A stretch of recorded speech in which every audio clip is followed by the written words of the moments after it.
last two sections of the standard. I don't think you've been having much fun. I'm having a blast. I love this stuff. You know this about me. Okay, last two sections are performance evaluation and improvement. Much of this is the same. We're familiar with it, but let's see what they're asking for. Let's go to the PowerPoint. Okay, here we go. Performance evaluation. There are three sections. 9.1, monitoring, evaluation, analysis. Very similar to 8.21 of the standard, that's customer satisfaction, and paragraph 8.4, analysis of data. These were all in the previous revision of the standard. The next section is internal audit. Again, very similar to the previous revision. And 9.3, management review process. Very similar to the previous revision. Okay, let's break down 9.1, monitoring, evaluation, analysis. 9.1, determine what needs to be monitored and measured, which methods, when to monitor, measure, analyze, and evaluate. Are you seeing some redundancy here? I've seen redundancy in the standard. They seem to be repeating some of these things, but at least they're all consistent. 9.1.2, customer satisfaction, monitor perceptions. Same requirement as previously.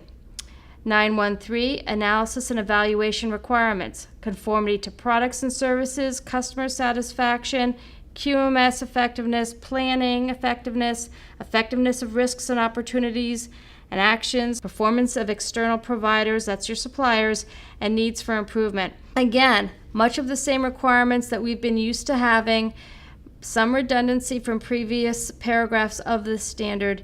These are the requirements of the types of data you need to be analyzing and evaluating. Okay, 9.2, internal audit. I'm not going to bulletize it for you. It's the same requirements as paragraph 822 of ISO 9001-2008. You should know this by now. And finally, 9.3, management review. We will go through this one more time because I want to make sure you're doing this well. Status of actions, changes in external and internal issues that are relevant to the QMS. That links right back to context of the organization. C, information on the performance and effectiveness of the QMS, including trends in customer satisfaction and feedback from relevant interested parties, right back to context of the organization. Also, the extent to which quality objectives have been met. Process performance and conformity of products and services, nonconformities and corrective actions, monitoring and measuring results, audit results, and the performance of external providers, your suppliers. D, the adequacy of resources. E, the effectiveness of action taken to address risks and opportunities, linking back to planning, making sure that your risk plan is actually effective. F, opportunities for improvement. Your opportunities to the management review process should include decisions and actions, your management review minutes, opportunity for improvements, changes to the quality management system, and any resource needs. Make these management review minutes look really comprehensive. It goes a long way in passing audits. Let's look at improvement.